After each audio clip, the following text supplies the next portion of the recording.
Good evening, specters and spirits, and welcome to another spine-tingling chapter of Blood from a Stone, A Tale of Love and Dread in RPG. My name is Philip, and I'm the Dreadmaster. Surrounding me are the phantoms of Mirkshire. Say good evening, players. Good evening, players. Good evening. Good say players, Lauren. The dread clock sits at 11 still. Still at 11 because 13s are hard to come by in this accursed place.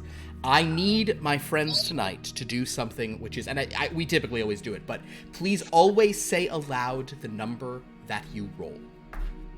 Because other numbers do trigger Dreadstorm, or do trigger the clock to advance in this place, such as the current session number.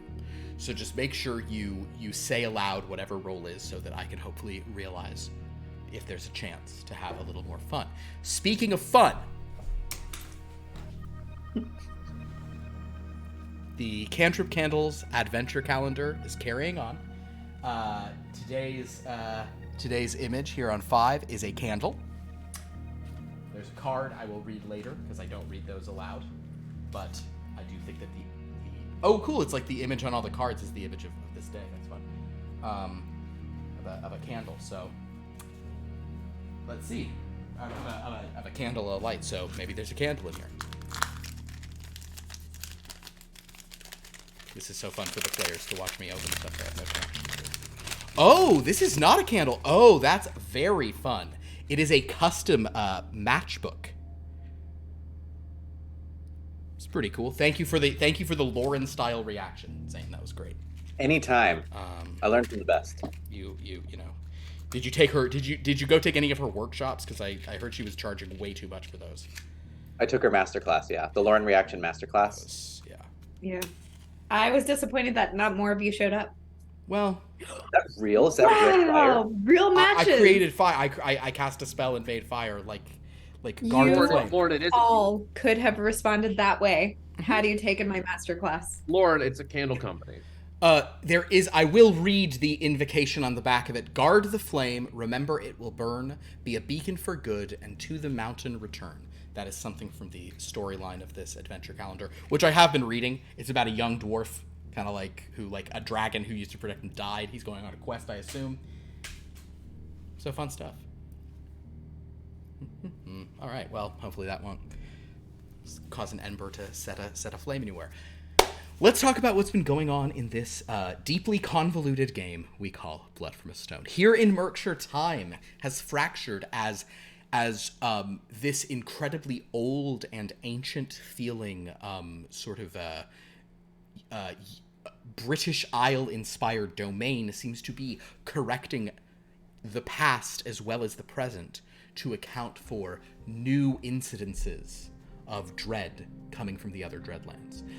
Specifically, it would appear, I'm not entirely sure any of the players have made this inference, but I'll just say it, that the alteration of one of the Dreadlands into what is called the Surfing Domain, the new home of the Fleecing Schemester, has caused, both in the past of this world of Mirkshire and the present, alterations to fit his presence as one of the Dark Lords, including the arrival of a new tome of dread, one that Victor Moncrief has laid eyes on, called a TV Guide.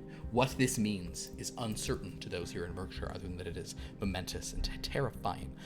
But at Castle Calagenoira, on the sort of coasts of Mirkshire, where off a cliff the purple mists are roiling, several members came to an Order of the Opal Octopus gathering, including Victor Moncrief of Moncrief Mortuary, Mr. James Joffrey, the poet, and young man, Frances Brannigan, an orderly who was here to care for the listener in the attic, a young girl who can see into the other domains, and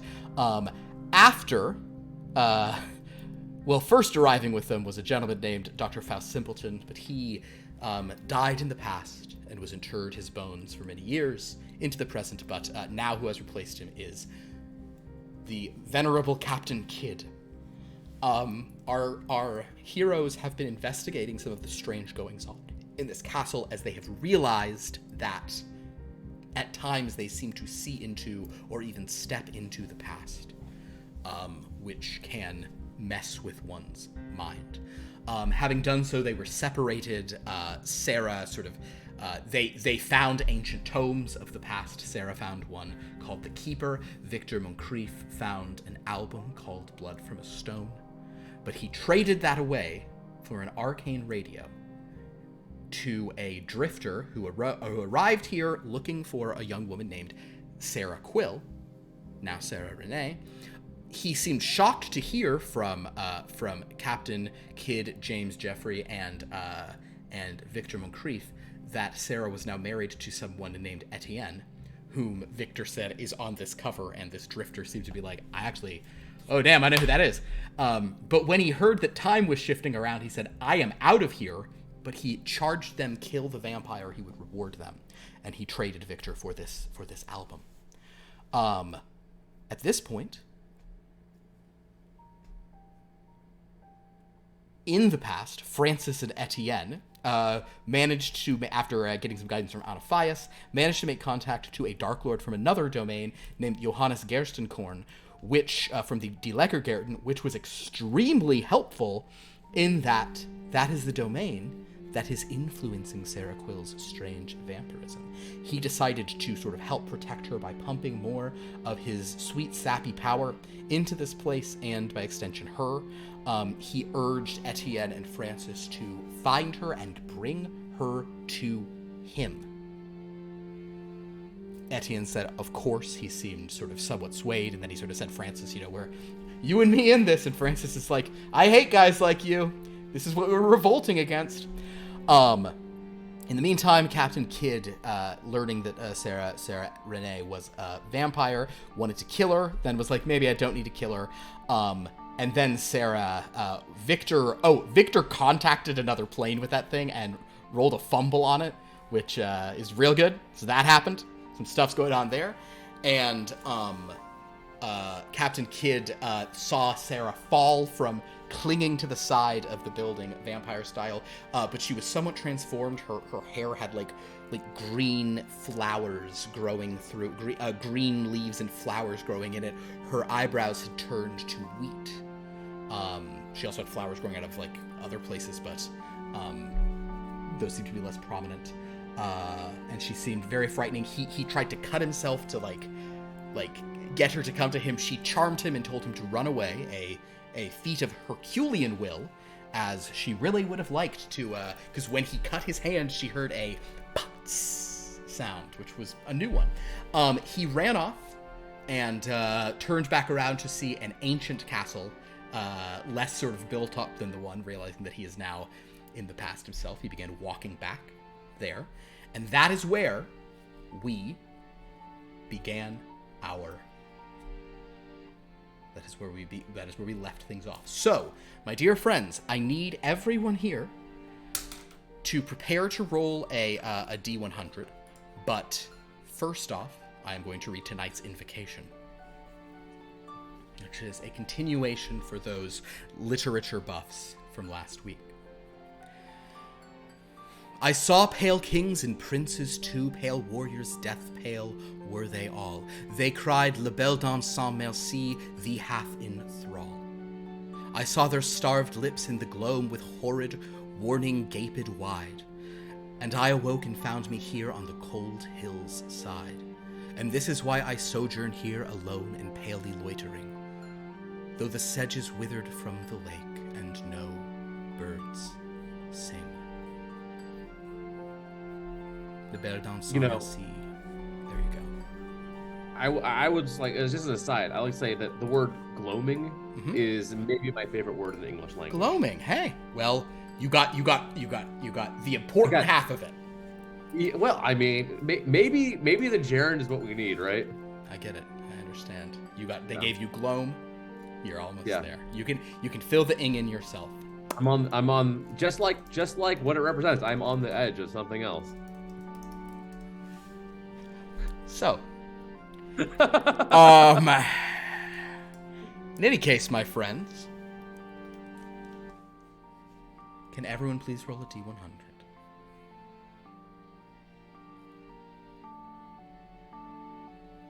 and I will now go around the circle and ask numbers. Francis Brannigan. We're on to 59. Captain Kidd. 75. Ooh. 75. Yes, baby. Wonderful. no. Thank you so much. This is episode 75, baby. That's episode 75 right here. That's wonderful. I don't believe you have a D13, so I can roll one, or you can ask someone else to roll one on your behalf. You can roll for me. All right. Dan really sure, wants Brent. to. Dan, go ahead. Sure, that's fine. Yeah. 13, baby. Let's go. No. You roll Wait, 13. really? Yeah, I rolled 13. I've never rolled a 13 on the die before. Okay. Well, because we had a 59.75. James, what did you roll? I rolled a 9. A 9. Okay. Sarah, Victor, what did we have from you? 92. 92. Okay. And Sarah? 89. 89. Well, the 9 wins it. This was this was basically to see the lowest roll would be who we will be beginning with. So we'll be starting with Mr. James Jeffrey. But that was 1. So thank you so much for that, Moses. And horror surges do happen a bit different here, but this is going to be actually okay. Mhm. James, my dear sweet James, my poet, you laid down from a drunken stupor, and you are in your bed, asleep. And then you hear,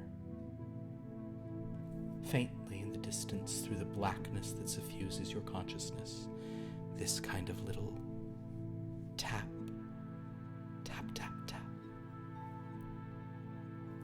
tap, tap, tap, tap.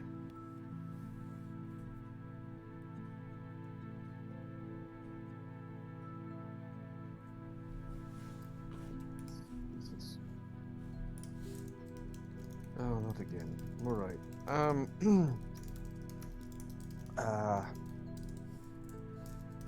Right. How loud is the tap? Not very loud, right? At this moment, it seems as you sort of are beginning to wake up and kind of flutter your eyes open, it seems soft but nearby. I shall. I'm going to roll over. As you roll over, you see, on sort of the bedpost right by your head, there is a gloved hand tapping a knife, a deathly sharp knife, against the bedpost. Tap, tap, tap, tap, tap, tap, tap.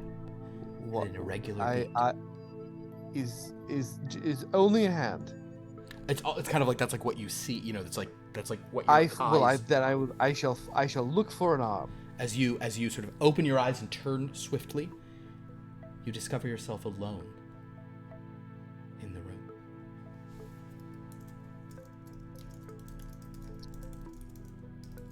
That's troubling. Tap tap tap tap tap tap tap tap tap tap tap tap tap tap tap tap tap. You look over and you see the cupboard of your room is softly shaking. The closed sort of armoire on the far side is just, and within you hear this tap tap tap tap tap tap tap tap tap tap. Have I brought any weapons to this? You, James, make a luck roll. Right. When in doubt, sweet, sweet luck. 35. What degree of success is that for you? Do you know? And sorry. Actually, 55. Wait, that is Oh. your exact number in luck. Is my luck, yes. Perfect, yeah, and I forget that in this game there's no degrees of luck, it's just fail. I will say that as it happens, you do have, you have a rifle that you often travel with. It's in your luggage, but you could attempt to get it if you wished. I feel it is time for action. Okay. Like a white hot poker thrust into the fire. Understood.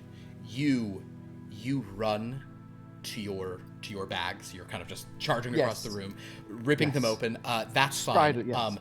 As the tapping continues on this armoire, you hear it from all around you. At the window, where the rain is sort of falling above the pitter-patter of the leaves, you hear like a sharp, like, tick, tick, tick, tick, tick. On the glass of the window. You turn, you see nothing. The tapping sort of stops for a moment there. You hear it all around you.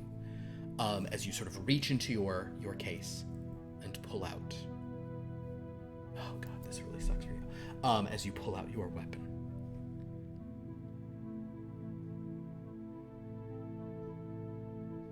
Victor. In a chamber nearby. I know you do not have the highest listen score, but because you've tried to do this, Sarah has fallen out the window. Go ahead and make a listen roll for me. It is a 50, and it is that is not successful. A 50 does not succeed. Understood. So Victor, you sort of don't hear anything. Victor, Sarah just fell out of that. What is it you would like to do at this point? She fell away from your window. You kind of went to her, and she just her face was strange, and she sort of fell aside. Are the windows openable? You can open the windows, yes. I would like to open the window and see if I can peer down to see what has happened. You open with a gust. We'll say that a bit of time happened as you stood there in a stupor. You sort of see Captain Kidd coming to her. You see her standing. You see them sort of talking, 100 feet or so below you. Is everything all right down there? They cannot hear you over the wind and the rain. And then you see Captain Kidd do something, and Sarah says something, and he marches away, and Sarah rushes off in the other direction. Holding my mouth, by the way, I would like to note. He probably, it's far, it's rainy. He notices it, but he's just kind of seen blobs. He's old. He can barely see, barely hear. He can see very well, thank you. Lord in heaven. Victor. But so you kind of see that conflagration. Give me one more listen roll. I know it's a long shot, but we'll sort of try to get this in a way. That's an 86, so definitely worse. Definitely worse. Definitely worse.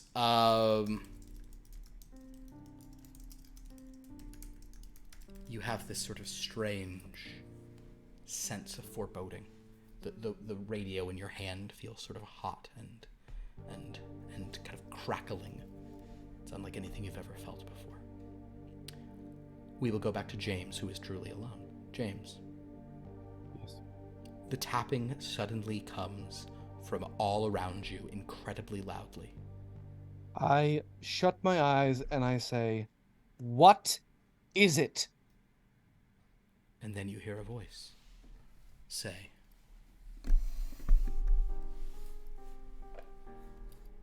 "Your order is here."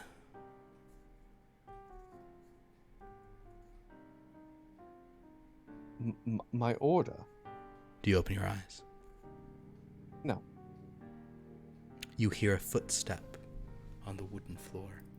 Step, step, step. You feel someone is moving sort of on one side. You have your rifle in hand. And they say, "Standard payment was agreed upon. The terms are with the order. Are you Moncrief?" No. Well, I'm James Joffrey. My friends call me James. well. Creaking step. Seems to be almost flanking you now. Fair enough. See, it gets done. It's your problem now. You wish me to do something? It's with the order. What is the order? Your eyes are still closed. Oh, yes. He says, "Sign. Acknowledge receipt."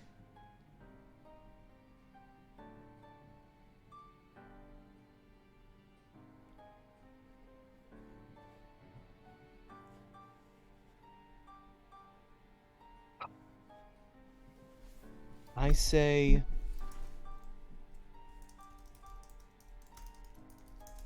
what was it? Dread be with you? What the Go phrase with that- dread. Go with dread. Footstep getting closer. Make a listen roll, James. I don't like this. I know. It's really sad. It's really bad that Dan rolled that 13 and you're dealing with this kind of horror surge because it's not even your problem. It's really bad. Sorry. It's really bad that Moses rolled the 75 and that Dan rolled that and then that you rolled a 9. It's so bad that all these things happen for you. Listen. It is an exact. I rolled a 55. I have a 55. An exact success. So I would say that James, you can feel your rifle is kind of pointed off to one side. This person's kind of walking slowly toward you. You can feel, you have kind of a sense of where they are. Yeah. I'll like slowly bring bring the business end. Understood. The footsteps sort of pause as it comes around, and he says, I don't have long.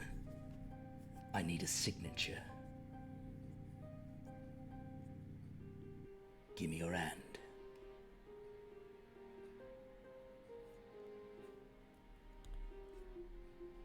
You hear leather, kind of like a leather gloved hand, kind of tightening around something. So you can cut me? I need a signature. Special order like this. I need the paperwork. And what if you have the wrong address? Doesn't matter. You're accepting it. I'm on a deadline. You're unsent. I've made the delivery. Instructions for payment are with it. Now give me your hand and let me get my receipt.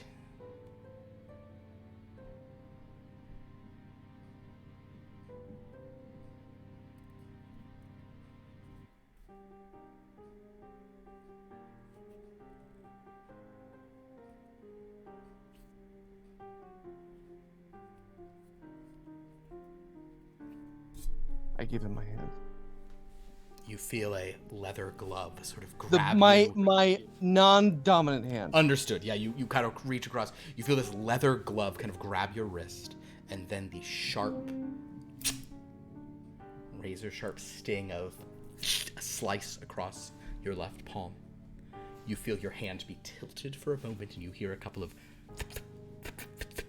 drops onto paper. And then your hand is released. Do you expect a tip? No sound greets you other than the rain falling out the window. I open my eyes. You're alone in the room. And my hand? Your hand is sliced open, bleeding onto the floor now. Shit. Well, I guess I'll take a cravat and try to bind it. Sanguine Yes. force leaving my body. Perfect.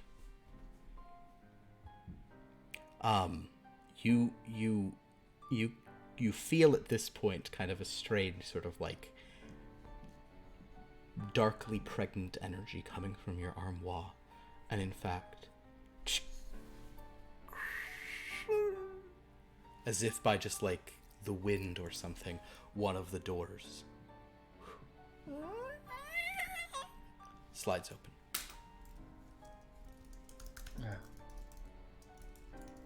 And what is in this armoire? If you have a rifle out, you glance in towards it. You see that in this armoire, almost like crushing it, you see like the wood inside seems, you hear like the faint sounds of splintering, are several large stones.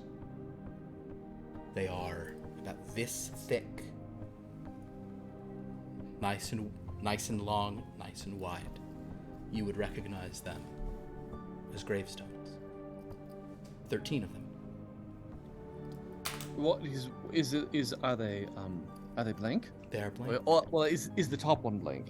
Yes, the top one, it may say something like, "Here lies," and then there's a blank space for a name.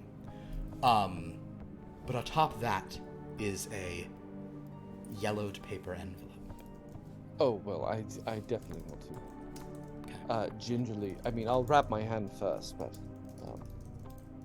open the As you envelope. take that envelope, read the words upon it, a sinking feeling descends on you. We will go to Francis Brannigan. I believe Francis was the next lowest person, right? I think that's right, yeah. 50-something. Yeah. Because everyone else is like 70-something. Okay, great. So, Francis, you and Etienne, as you're walking back through sort of, kind of just like through the castle, you hear a commotion, somebody saying something about Sarah. You see Haven kind of moving through the crowd, saying, Mr. Rene, and kind of pushing his way toward you. Etienne turns and he says, Brannigan, well, is everything all right upstairs? As far as I know, sir, quite all right. I've been, I'm just helping out Mr. Rene with a touch of business. Very good. Well, if everything's all right upstairs, you should help him. You need to find your wife, Rene. She seemed to be causing a bit of a stir. Someone said they saw her outside. And he says, we will seek her at once. Brannigan, come. And he just kind of turns and walks with you very imperiously. And Haven says, yes, also, there was something, was speaking to one of you guys are already gone. He's very flustered by many things. Sarah Quill, what are you doing? Can I hear what he's trying to say as I'm leaving? Ooh, yeah, excellent. This would be, what is your listen score? 68. I think you can hear it without a roll. I actually want you to make a psychology roll instead. All right. That's a 90, so that's a failure.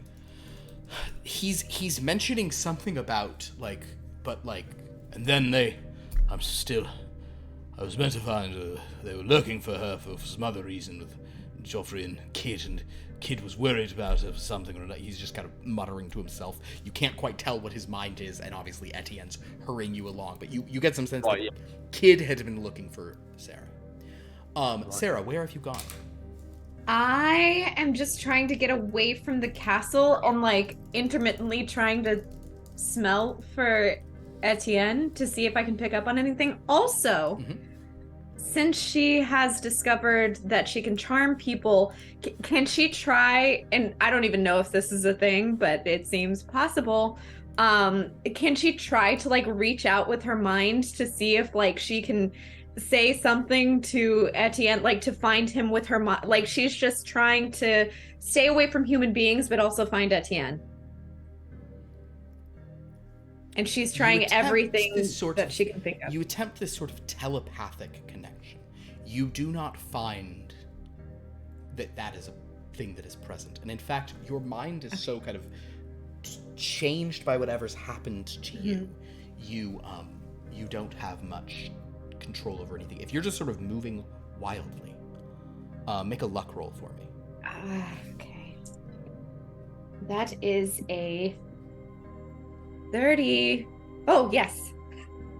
My luck is a 62, but I rolled a 30. 62 is my luck. Then his luck, But I rolled a 30. Because this is interesting. I'm gonna actually let you do this. Do you want to stumble upon a person or not? I will let it be what you think is the lucky. Because in my mind, it's she's probably hungry, but fine. Do you want to stumble upon a person or not? She did eat. Okay, I will say though that she made sure to eat right before she traveled with. Well, and she ate some. And you just had some, and you just had a bit of eye girl. Okay, fine. Then if you're not on the hunt for a thing, we will say that by luck there is no one nearby, as you just kind of stumble over the moors. Okay. Captain Kidd, you have made it back to the castle. You can tell. What is Captain Kidd's sneak or stealth roll, by the way? What is his score for stealth? 20. Okay, so not amazing. So, what is it you'd like to do upon reaching the castle? You can. We'll just say that you know it well enough that you can be coming upon an area that is not particularly sort of well trafficked. There are back doors and areas. And it is raining pretty heavily, so it's kind of obscuring things. But what is your goal? Where would you go? What would you be trying to do at this time? So Captain Kidd, he's aware that he's back in time. He is definitely he's seen this movie already. Yeah, he gets some of the vibe. But I don't know if he necessarily knows, I guess for sure, how to jump forward, how to get back to his time. So I don't think, I'm going to say he's going to attempt to sneak around the castle. I think what I want to do, if I have a high navigate score, does that mean I can maybe remember the layout of the future castle and try to find things in the older castle? Absolutely, yes. Where would you like to try to find? Can I go to the library? Oh, the library where you spoke with, sorry, which library? Where you spoke with the keeper? Or yes. Where you spoke with Haven? Like a boss type library? I think the first one, where I spoke with the keeper. Okay, understood. You absolutely can do that. I will sort of say out of game, do you as a player remember last time in the past your player went and talked to the keeper? Because that's when he led you to your death. That being said, if that's what Captain Kidd would do, go for it. But I want to throw that out there as a. Let me go to the other library. Okay, the other library. Where I spoke to what's his name, Haven. Okay, sure. You can try to find one of those chambers for Haven. Go ahead and make a navigate roll. I got a 49. That is success for you, I would imagine. Yes.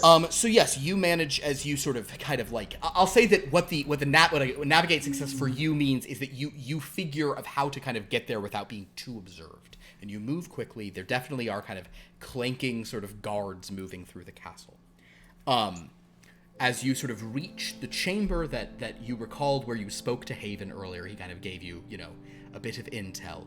You make it to there and you hear some voices inside.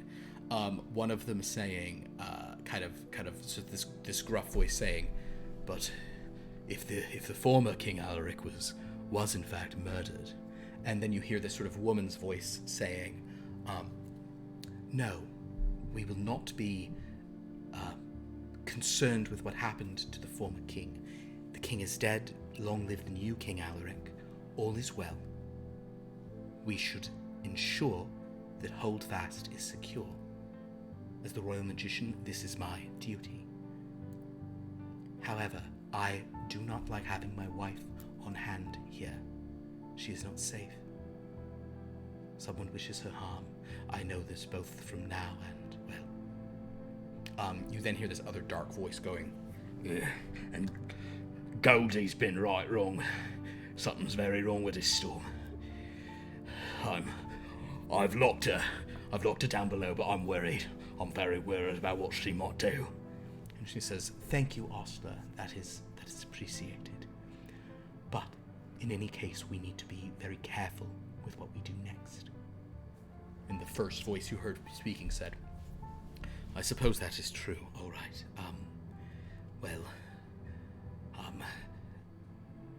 Ostler, please, just watch Goldie. Make sure nothing happens.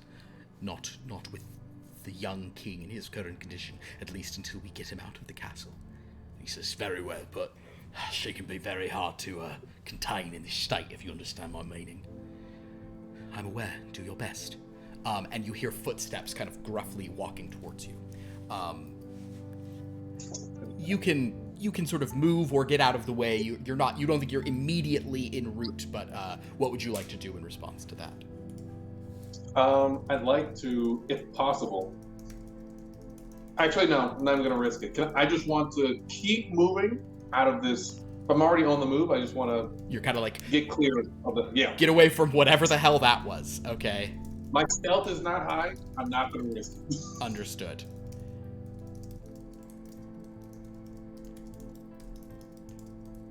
Ostler and Goldie. Okay, so as you make your way through the castle, do you have another destination you'd like to seek? So after hearing about the person down below in the assassination attempts, I think if I am stuck here in the past, I might as well gather more information. I need a disguise. Okay, that's fun. Give me a luck roll. Let's see what's my luck. Okay. I got 18. What? Yeah, I believe Lucky that. 39. There you go. In that case, that will be good enough. You will say that we'll sort of get to how that happens, but you basically just sort of sneak away, kind of like you vaguely remember where a room that somebody referenced used to be an armory was. So you're like, maybe I could just find like a tunic there or something. So as you kind of make your way there, we will cut away to Victor Moncrief. Literally, all of you are in separate places. I've done it once again, everybody. All right, Victor.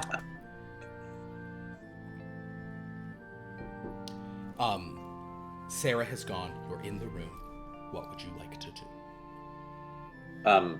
Victor realizes that being in his room will not help unfold any of this mystery anymore. So he wants to go see if he can find any of his comrades. Haven would be a good person to connect with. Really to just get him up to speed as to what's transpired since we were down in the...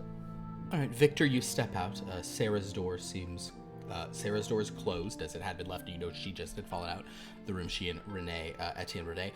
Captain Kidd's chambers the door is open. So like he's not there. You do notice James Joffrey's door is closed on this hall as well.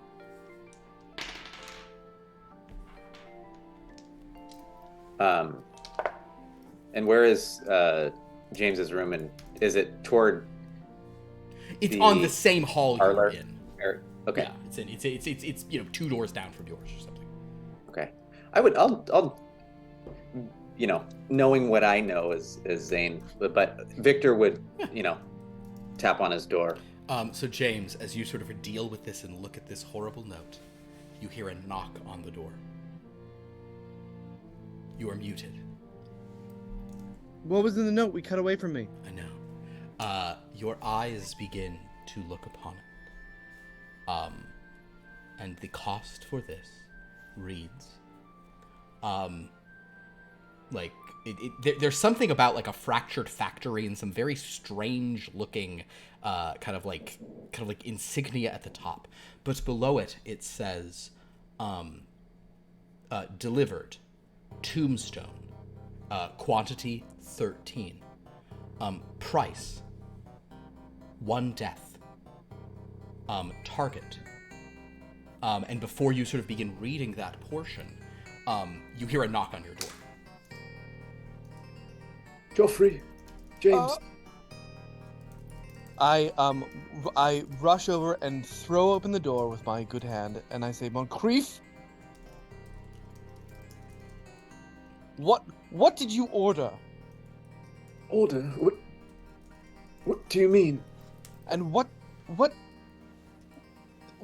is this? I was visited. There was someone that you ordered something or something. You're into something, some sick something or other, like a maggot eating on a piece of rot. I can't even think of a metaphor right now. I'm so put out. I'm bleeding all over. I've lost much blood. I haven't eaten any red meat today. You are quite upset. What is this? And I show him this letter. Victor, he slams the letter in your face. Do you enter the room? I pull him in the room. You also, Victor, as you're pulled into the room, you see the letter and you see 13 tombstones.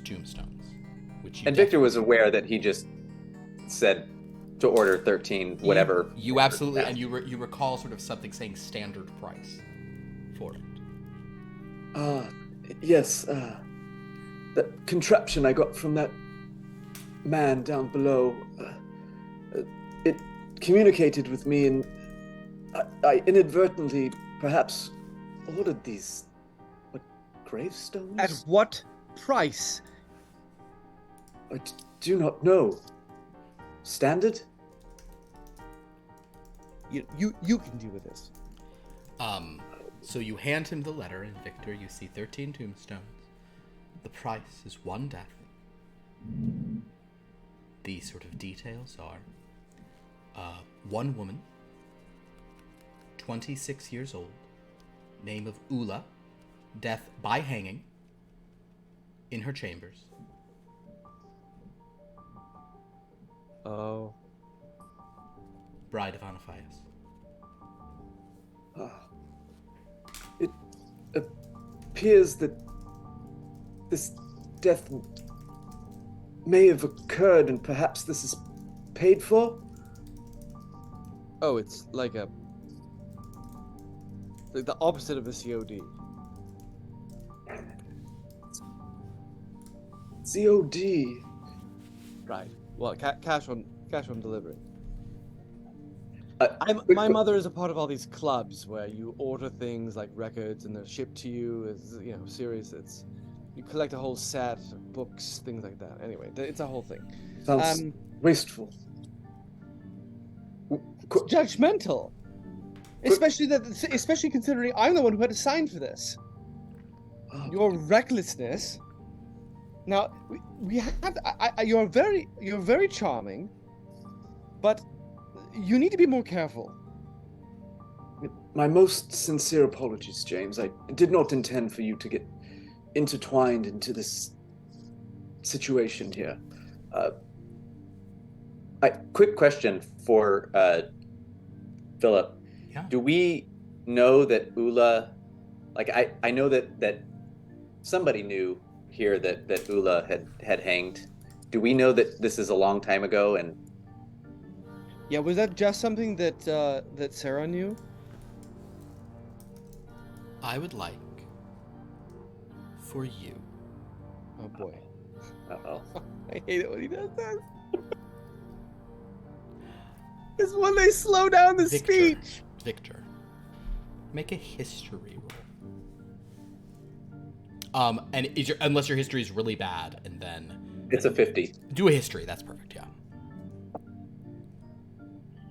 Can I push it? I would love for you to push it.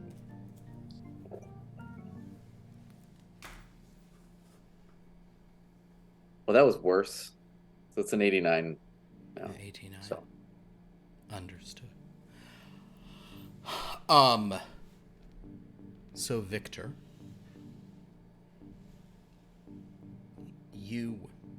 though you heard Sarah speak of seeing a ghost, that you might have heard these names, you are not familiar with this name Ula, or even this Anaphias. These sound vaguely familiar, but you're just so kind of overcome. So you don't know who this is or what the context is. And it does seem. I take back everything I said earlier. Yeah, it's seemingly just telling you. I mean, you obviously time is broken. You know things are strange, but it seems like something is telling you that things are very amiss here. But as for the identity of who this person is, the context of all this, you have none. This does seem quite perplexing, and I'm not sure if anyone by the name of Ula, did you say? Ula, yes. Ula is in the order. Perhaps we might ask Haven to clarify. Perhaps we might identify this individual. And get your hand fixed. My apologies once again. Right. Then let's do that. Do you have a drink on you? No, not with me. Perhaps we might find one downstairs. Do I have a drink on me? You already I did. would- Yeah, you had like your flask. Oh no, you gave your flask away. Yes. I feel like I'm reaching for it right now. Make a luck roll. Let's see if you've got anything else stashed in this room. No, 94. Oh, that's good. Well, it's not a fumble, so that's good. Okay, so, you unfortunately you've drunk yourself dry. Go lead the way. Very well. So as you open the door, we will cut to Francis and Etienne. As you sort of storm through the castle. Mm-hmm. And Etienne says, "I am worried that she has gone out into the rain." Oh yeah, she might catch a cold out there. Not such a problem for her, but at this time, all right. Well, we must. He kind of like leads you to one of like the side doors of the castle. Well, we must find her. Is there kind of like oil skin or something on there that I can kind of throw over myself to like before I go outside? Honestly, yeah, that probably not even a luck required. There's probably an oil skin nearby. Yeah, Etienne does not put one on. He kind of, if anything, he probably tosses his jacket off and he's just in his like shirt sleeves. She like you? She like you? Like kind of like you all like kind of like. Is she like you? Like, are you two the same? No. It would. He laughs at you, and there's suddenly this like this darkness in him that you haven't seen, and he sort of says, "I suppose for you it might be good for you to know certain, things. Yes, I am angelic in nature. My wife is vampiric. She's of a different nature than me. I am worried about what mischief she might be reaping out there without my steady hand to guide her for these long hours. So, if you see her, you should approach her, but if you're able to stay at arm's length and call me, this would be better." It's like that. Sounds good to me. Right. So you guys walk out there. Francis, do you have navigate as a skill, or track, or any of those? I got Probably not super high. For not okay. super high. Then in that case, it is a dumb luck roll. Just please give me a luck. I mean, my luck's way better than my either of those. Yeah, no, I understand. That's a 7. I know there's not degrees of success on luck in this system, are there? But I mean, it's what is your luck score? My luck's 75. So then that's like certainly an extreme. Okay, so we'll say that you're just kind of like pick a route, and sure enough, as you're moving, and Etienne's kind of like, as you're kind of like just rushing, and you're just like, I don't know, I'd probably have gone that way if I'm trying to get away, and you sort of start running.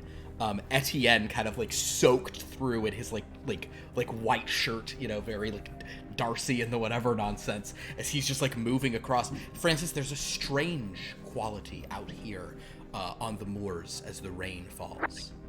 The man next to you, softly, almost imperceptibly, but now that you know to look for it undeniably, is glowing.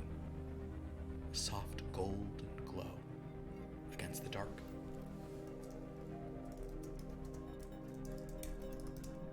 Right, I'm just kind of clocking that and then continuing on. And, having picked the direction that you did, ere long, you do see a shape. And Sarah, you see a glow in the distance moving toward you. At first you feel it as a lantern, but with your eyes, no rolls required, as you look up and you see Etienne and Mr. Brannigan in an oil slick moving towards you. Etienne! Don't let the human near me! It is all right, my dear. You can control yourself. Are you all right? Why have you fled into the... And he sort of pauses upon seeing your transformation. I don't know what's happened to me. And the captain, he tried to come near me and I was able to resist, but I don't know how much longer I'm able to resist it. I don't know what's happening to me. You have changed. I'm sorry. I don't know. I don't know what all this is. He takes a step towards you. Through the sort of soaked white shirt, you can see his bad for good tattoo, like, just more prominently. As he's kind of just like, walking in his, like his black twill pants that is soaked through white shirt, crazy muscles, vague glow. As he sort of steps towards you and he's looking you over, and he says, "Brannigan! Yeah? Is my wife beautiful to you?" Of course. Even like this, and he kind of like gestures you to come closer, kind of like almost like pulling you up, and you see that Sarah has like thick green like leaves growing through her hair, like flowers, and her eyebrows are like wheat stalks. That sort of strange kind of like. Yeah, well, I mean, Mr. Renee, she's not. This is not like a kind of like visage I've ever seen before, but yeah, doesn't mean she's not beautiful. Do you believe this, Francis? I mean, I guess like okay, like how much has this changed? Like how much has like Sarah Quill's face, like the structure of her face? She was like pretty beforehand, right? She was very pretty. Yes. Yes, she was very pretty. Like on a scale of 1 to 10. She was I know. She was like a Mirkshire 9, a Wendon 7. No, she's very, very pretty. But she does now look, it's like she looks like elvish. She looks like inhuman. She looks kind of scary, for sure. Yeah. I mean, so it's like, yeah, there's like kind of like part, like, yeah, scary. Like there's like, she's still like pretty, like, but just now also like, okay, like kind of like the scary of like, you would not have a dark lord, but a dark queen, like terrible as the dawn. Not a bad reference. I'll tell you what. I'm gonna look at your. I love how we're just talking about how pretty and scary I am. It's oh my god. I would say do a fast talk, but that's really not your strength. All right, you sort of say these things. Tell you what, do a psychology roll. Okay. That's a 71. I'm gonna push it. Love it.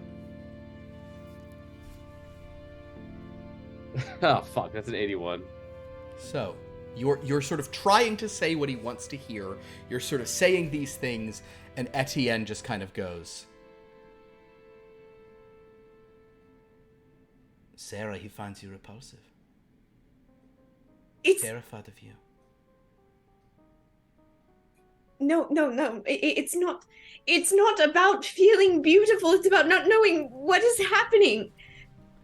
And if I'm repulsive, then maybe you won't want me anymore. And I don't know what I've become. He sort of stands over you, this kind of hard look on his face.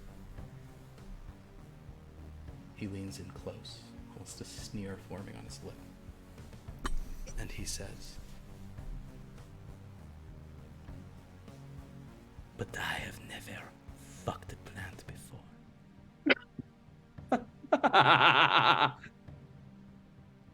Then he Now it's probably the time to then he kisses you like real, like, possessively or whatever.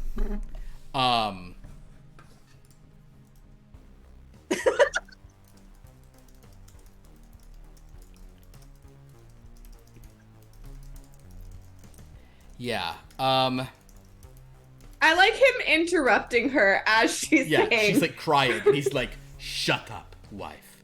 And he sort of kisses you, and he kisses you, and I don't know if Sarah enjoys that or if at this point she's just kind of pushing back. But he, she what? She's pushing back because she's like, yeah.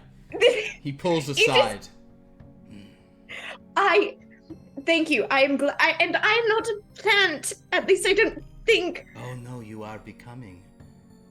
I don't want That's to a become combination. that. Well, my dear, your vampirism is shifting. I offered to you, my darling bride, to let you drink of my blood to end this transformation, if you recall. But what will that mean? Will I just be human and ordinary again? He sort of like he like pushes a little like leafy flower aside from your hair. You would never be ordinary, but I'm afraid I can no longer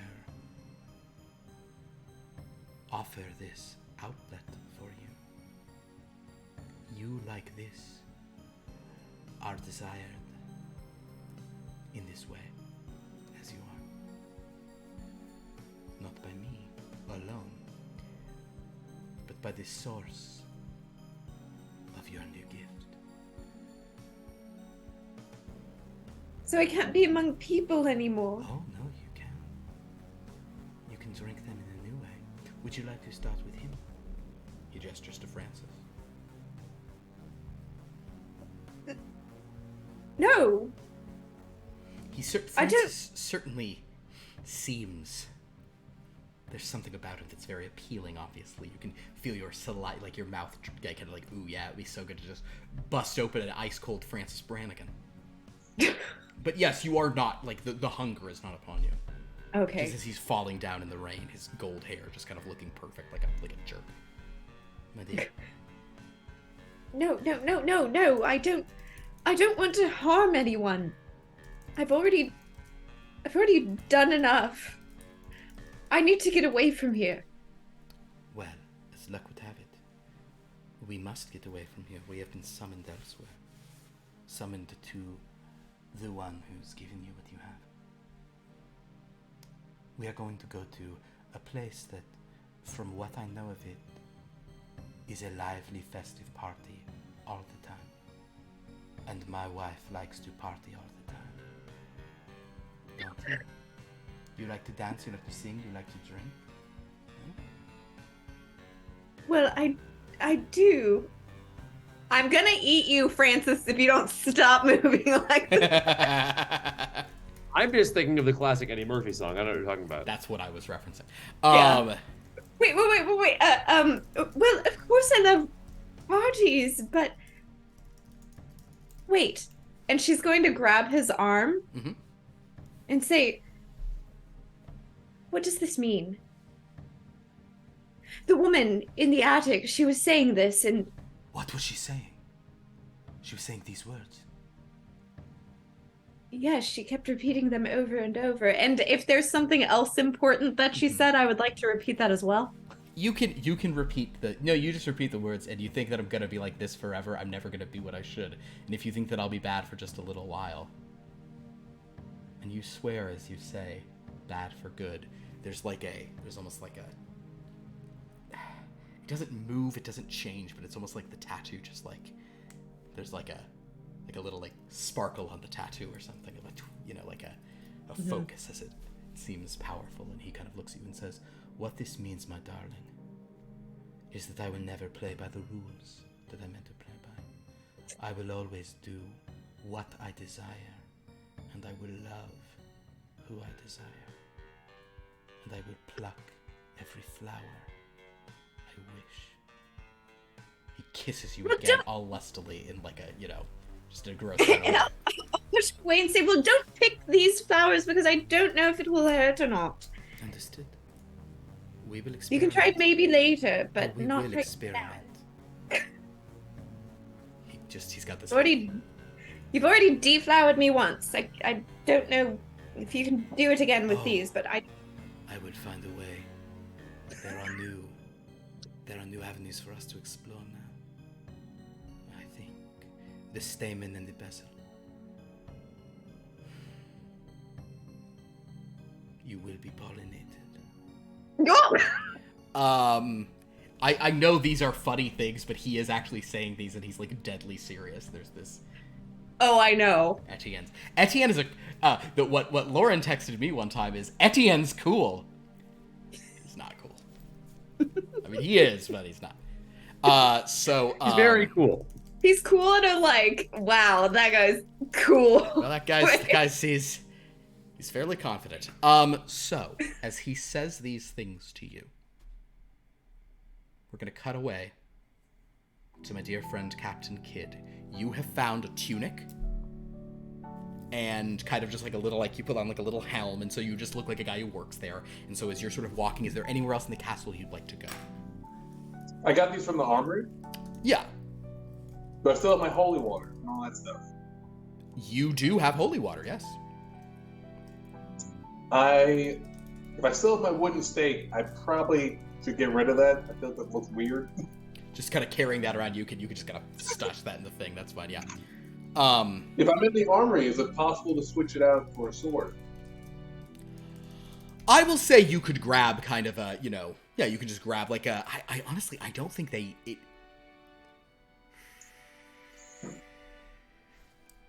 I'm willing to roll for this. This is go ahead and roll it. It's not really about a luck thing. This is more, I'm just trying to determine. Go ahead and make a roll. Yeah, make a D100 roll. Yeah. It's on a scale of 30. Sure. I'll say you can find like it's probably more of like an axe than a sword, but you can just grab like a weapon. Yeah. All right. Now I look the part. Yeah, you look like a guy who's supposed to be there. So where do you want to go in the castle, my dear captain? Based on the information I overheard, trying to remember, Goldie, was that the person's name? You heard a name, Goldie. And I believe they are downstairs. You heard there's somebody named Goldie is downstairs who they are worried about and afraid of. Goldie seems to be considered a threat, a danger.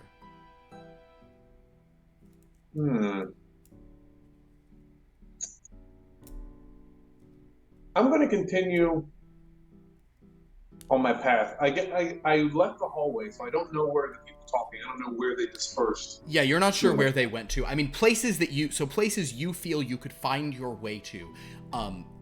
You could try to find your way up to like that tower where everyone was. You could just go to like the bed chambers. Or you could just go to like any of the sort of the main galleries. Those seem like they'll be pretty occupied. Or you could go I'm going below. I'm going to survey the castle. I'm going to go to one of the main halls. Okay. Just to see if I can get a vibe. Okay. I'll say that as you go to a main hall, you're just kind of like staying somewhat unobtrusive. You hear a captain of the guards sort of giving orders to seal off the bed chambers and not to let anyone into the hall. This is it's by one of the wings. It is the wing you recall that you're staying in. And you hear one of the guards being like, why are we protecting that and not is the king there? And he says, it is not important for you to know where the king is. We are simply not to let anyone into the hall on the second floor where the chambers are. Do you understand? And they say, yes, sir. And they sort of all head up there.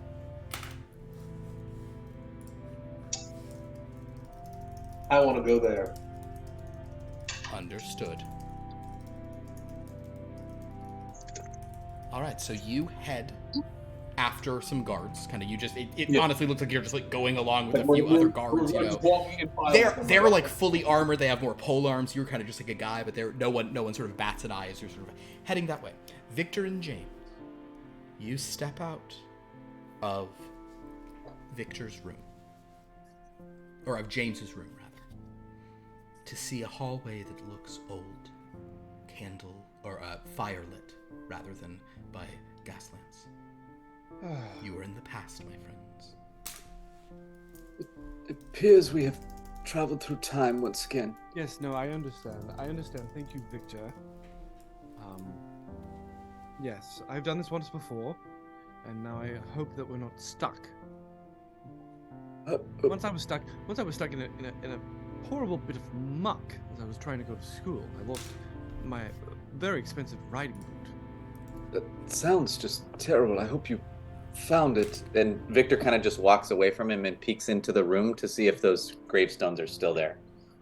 The gravestones, interestingly, Victor, they are sort of still there, but they're not there.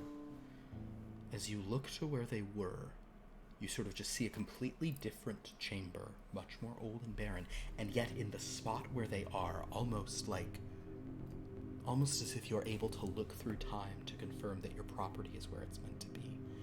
You can see the after image of them in place. It's very James, peer over here. Do you see that the gravestones appear to be here nor there? You do. We shall peer over here and see what the gravestones appear. You have a real talent. You've been hiding this the entire time. James. Okay. Victor, you have an artist's soul, deep like the ocean. Wow. Yes, I'll look over there. Understood. Thank you, Jay. As you glance over there,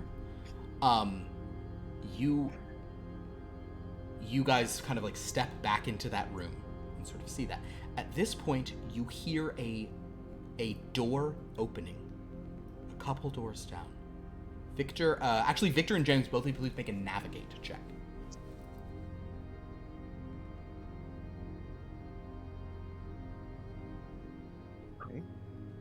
It's a 96. Okay. And I have a 10. That's my score. Okay. This is gonna be bad. I have a 40. 40. So that's okay. Okay.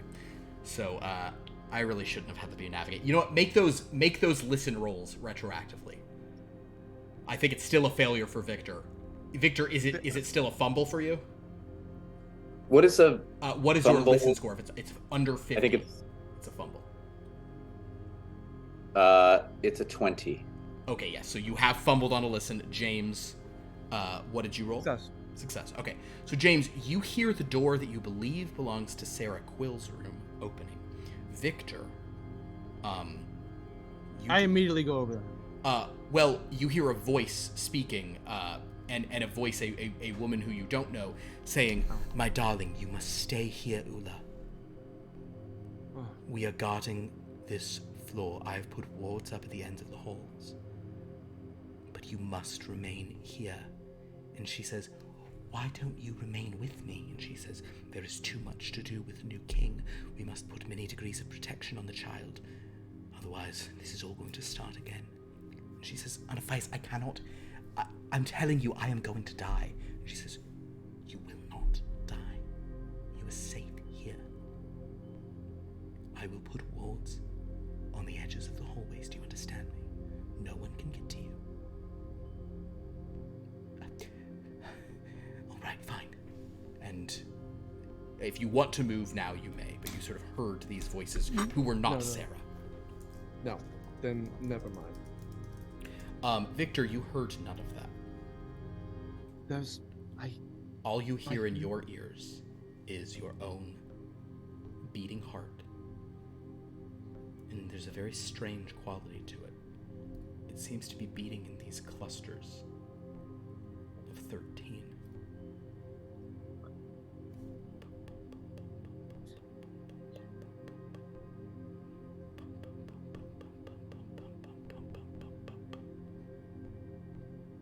I'm not sure I'm doing it right, but you get the idea. Does Victor notice James doing anything? You just see him like looking kind of, listening intently, I suppose. I hear that woman. Una. I hear that woman, Una. And you had best pay the price that you bought this thing from. Wait. Victor. She's here. Yes, she's here. Now we're in the past, and now the debt has not been paid for. Now we must pay the price. Perhaps it's not us that must pay the price. Who do you think it should be? I see. You are at risk. I'm at. Oh, this is rich. This is rich. Like an oligarch. Swimming in a vat of saffron. Um, Captain Kidd, Yes. you make it up to the top of this sort of stair, and you discover a woman in a purple ombre sort of robe, sort of striding towards you and the other guards. And there's already a couple guards there, and she's basically saying, all of you, keep your eyes open. And she begins to make an incantation, and suddenly you sort of see this like these like strange like sigils showing up on the kind of on the walls. And she says, you here are not included in these sigils. You may pass into these chambers. If something happens, you will save my wife. If she dies, you die. And each of you feels this chill down your spine, as if like someone is running a knife down your back, just like the tip of it not cutting you, but you can feel as if there's this mystical energy. She's just sort of targeted each of you, and she says it very matter-of-factly, let no one harm her. And then she strides along down the halls.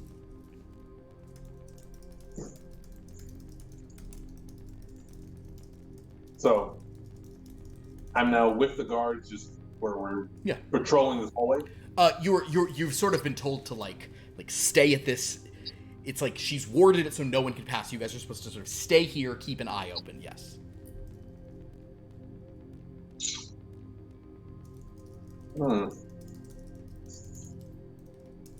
feel like Captain is not a very subtle person. I'm trying to think, what would he do? Listen, that's probably true. I think we would probably say Captain Kidd is not a subtle person. I'm looking at his stats. It's like, what would Captain Kidd do? James and Victor, you heard, at least James, you heard those words spoken by Anaphias further down the hallway. Victor, you simply feel this sort of strange, like, you feel very agitated, very, very, very weirded out by what's going on. Feel unsettled, but do you feel as if we should intervene, James? Yes. Where did you say she was located? She's across the hall. Why don't we approach and just talk to her? Sounds wonderful. Lead the way, Victor. All right. So, Victor and James, as you sort of look out, you see there are guards at the end of the hallway, about 40 feet down. Would you both make look rolls? Yes.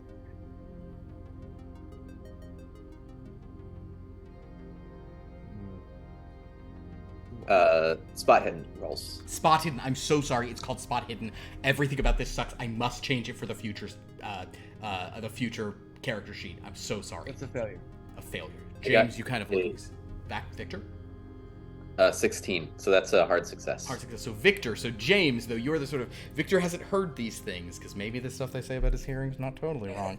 But that's what I'm saying. Victor, as you look down the hall, you see the guards, including Captain Kidd. And based on his just like it's not just like, hey, that guy from the past must be Captain Kidd's ancestor. It's like no. Like you see like his actual clothes under. You see like modern shoes under his tunic. You're like, yeah, that's the guy.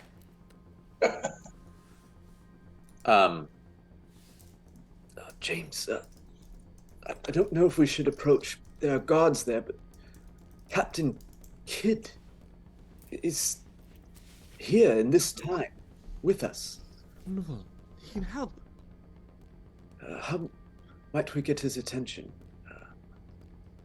I'm wondering, would there be any contemporary music that like no one else would know, but somebody from the same time, like a ditty or a tune? Sure, that you could sing a music hall song that, or you could sing like a sea shanty that Captain Kidd would likely know. I'd just like to just whistle it, kind of. Okay. Okay. Why And- don't we just? Okay, fine. I'll say you can whistle. How's your art craft? Is it a 5? Is it just a standard 5%? It is a 5. Okay.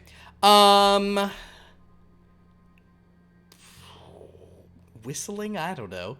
It's a general whistle. You know what? Just- Make a constitution roll. Orange at the top. That's a 58, but I would like to use 3 luck to make it a 55 to hit it. Okay, very good. Victor begins to whistle a sea shanty. Perhaps we'll say it's one you maybe even heard Captain Kidd talking about. Captain Kidd, what is your listen score? 20. Make a listen roll.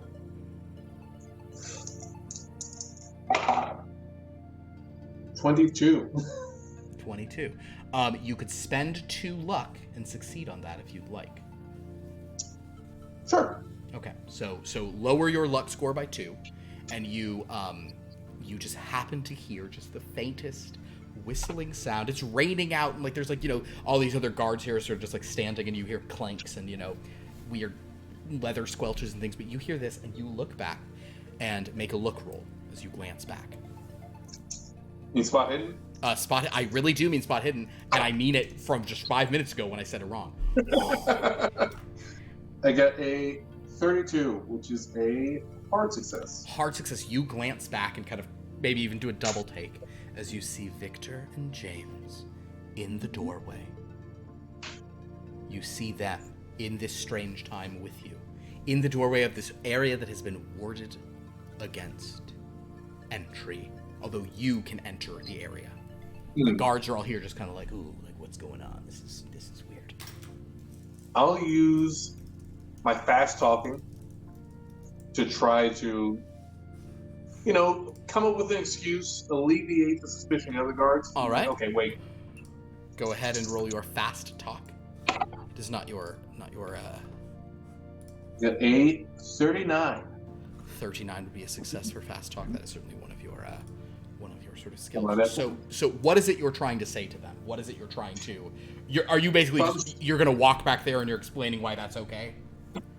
Assuming maybe the other guards heard the noise, hey, I think I just heard a little something. Okay. Probably no big deal. You're gonna go check the thing out. That's fine. One of them kind of nods and kind of not even recognizing you.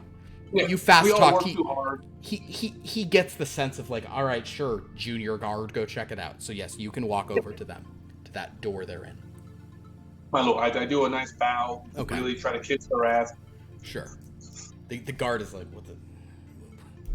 It's hard to find good help these days. I'm a generic guard, I am. So yes, you walk back to them, no problem. All right, so I guess they're in the room. I'm gonna sneakily go in. Again, Victor, Jeffrey. You can go to the room that they're sort of still hiding in. That's fine. Sure. I would like to enter their room. Captain, it appears we've landed in the same time once again. How did you guys get here? We were just talking. If you see can you see the gravestones behind us that are here nor there? You look at what they're talking about, Captain Kidd, and you see nothing. Yeah, I don't know what you're talking about. If you peer there, you see gravestones that are here nor there. No. No. Peculiar, but we were transported here. Apparently, the device that I got from the man, I may have ordered something, and it appears that we must pay the debt of a woman's death. A woman named Ula. She appears to be here, near the door you were guarding.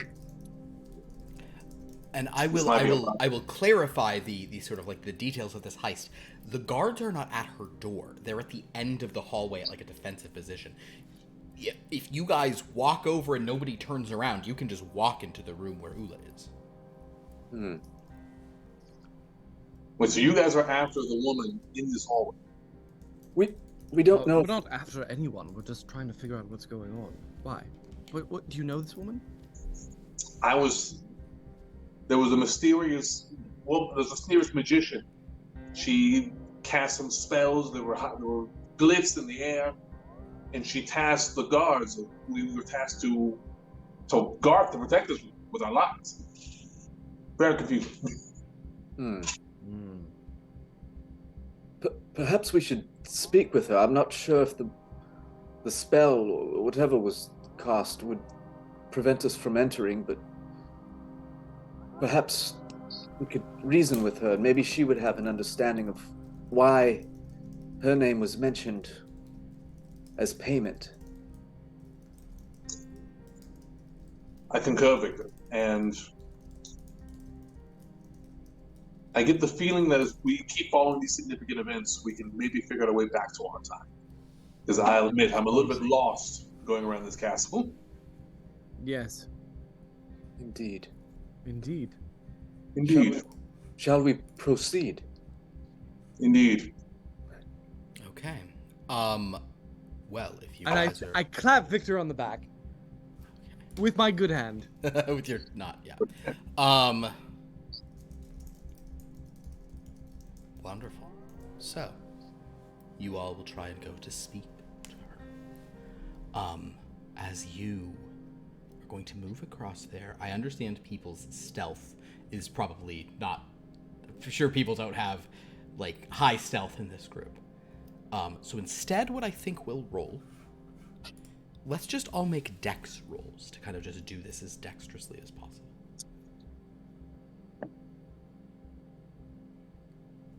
Can I push a dex roll? You absolutely can push a dex roll. Oh, thank God. Okay. James? I shall also push it. Push it real good. Captain Kidd? Yes. Perfect. Okay. Right. I have succeeded in my dex roll. Okay. You need to know the Oh, yeah, what right? number did everybody roll? Anything fun? 67. That's not fun. 28. That's not fun. But it's a hard success. What'd you roll, Captain Kidd? 13. Yeah, baby, let's fucking go. No. That Let's guys, do you know what the that does? thing. That gets us exactly to 13 right there. Oh, Here we go.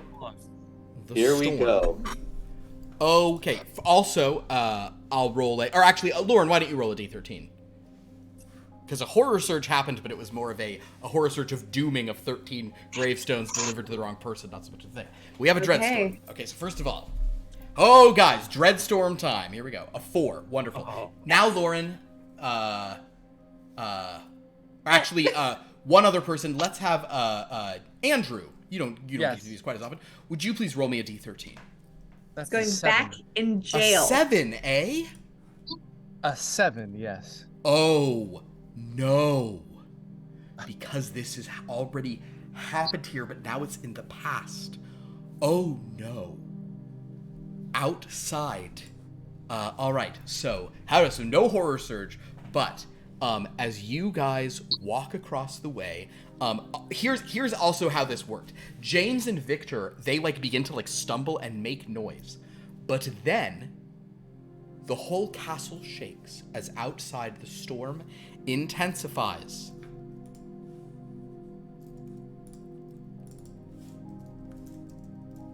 And becomes a blizzard. A chill wind blows along the castle, freezing and shaking. Oh god, this is so fucking perfect. All right. Wow. Okay, so Captain Kidd, you do that. James and Victor, as you guys stumble, the sound of this cracking outside prevents you from being overheard, and the three of you can make it to the door of this young woman, of Ula. What do you do?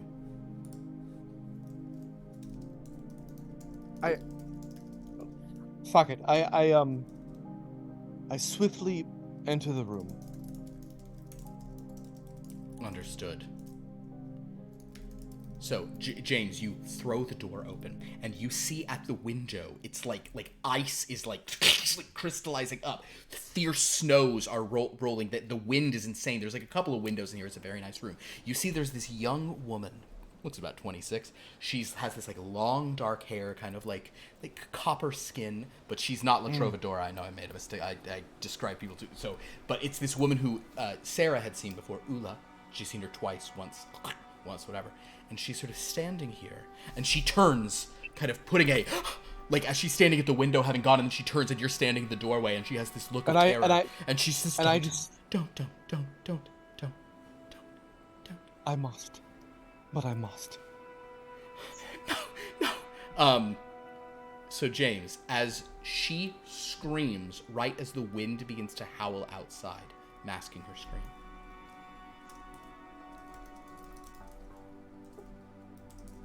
You approach her? Oh, I'm sorry. I thought you were going to cut away. Sorry. No. You're walking in. Yeah. Yes, no, I say, do not be afraid. I would like to attempt to calm her with poetry. Okay.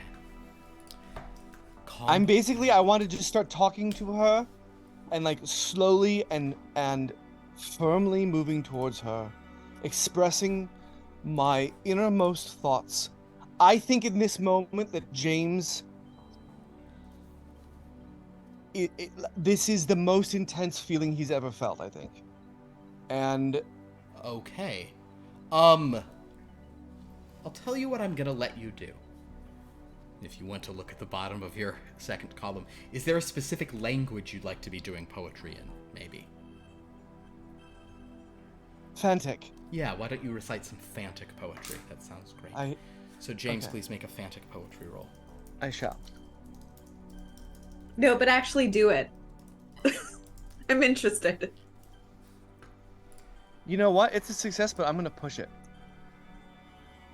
Oh boy! Pushing a success! Ah! Alright, still a success. Okay. Alright, so just normal success. Alright. You begin to, Wait, actually, hold on. You know what? Hold on. Actually, I'm going... Yes. I'm going to spend 8 luck points and make it a hard success. Make it hard. All right. So you begin saying these things, and she seems sort of terrified. But it's less that your words are so beautiful. She does seem to know the language, but she's just so shocked that she knows she's sure she's about to die, and now you're reciting poetry, and she's just so confused. She's not screaming anymore. Victor and Captain Kidd, are you also entering the chamber? Yes. All right. Yes. And I close the door behind us. She looks terrified, but like bewildered at this poetry that he's reciting as she's sort of screaming. And I'd like to keep swiftly but firmly move towards. Is the window open? No. Okay. No, I'm just going to move towards her, telling her, reciting. It is a most beautiful transition. Please.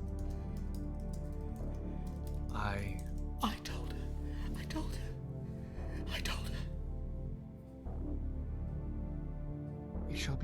It'll be all right. James. Everything will be all right. You feel a very strange pressure in your hand, the wound. Something like a emerging. You've tied it with an ascot, correct? Correct. You feel that tightening. Oh no! Yes, absolutely. I'm going to. Oh, I've already like slowly loosening it. As you yes. loosen it, suddenly, a rope Oh. begins to spiral out of your hand. You feel it like moving out of your arm and out of your hand. This sort of thick I was just going to rope, use the and ascot, she's just looking in terror.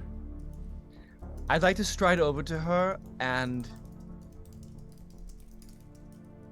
Hold on, are Victor and I just watching this? Yeah, what are you two? Actually, so as James moves towards her, like a rope coming out of his hand, Victor and Captain, what are you two doing?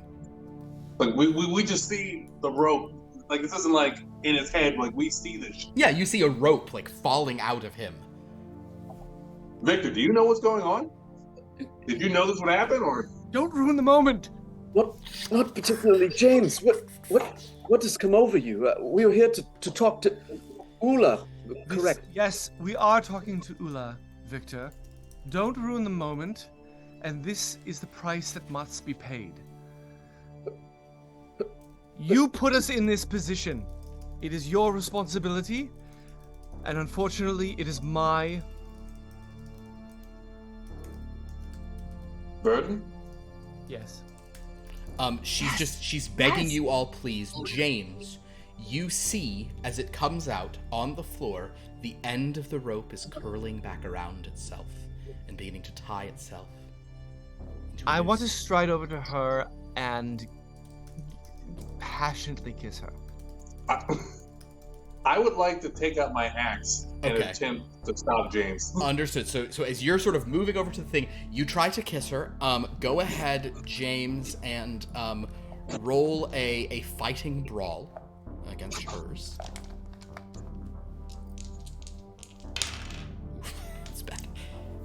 Hold on, I need my axe.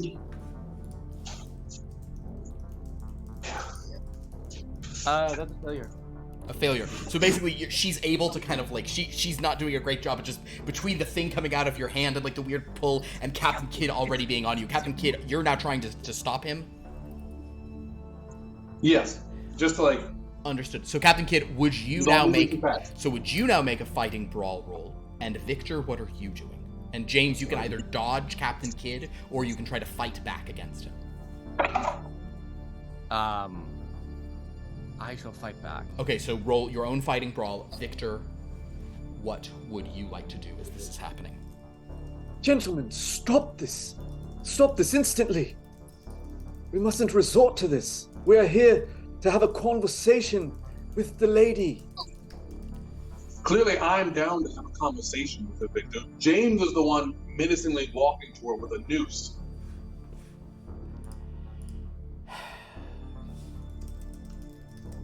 Where is Ula, please, come here with me. So basically everyone's trying to get there. So Captain Kidd, what did you roll for your fighting brawl? 24. 24. Hard success. James, what did you roll for your fighting brawl?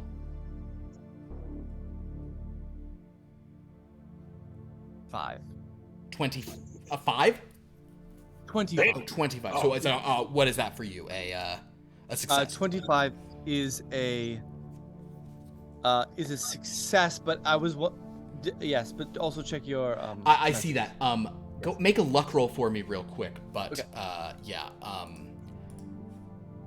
luck does not that's a failure. Okay. I'll That's fine.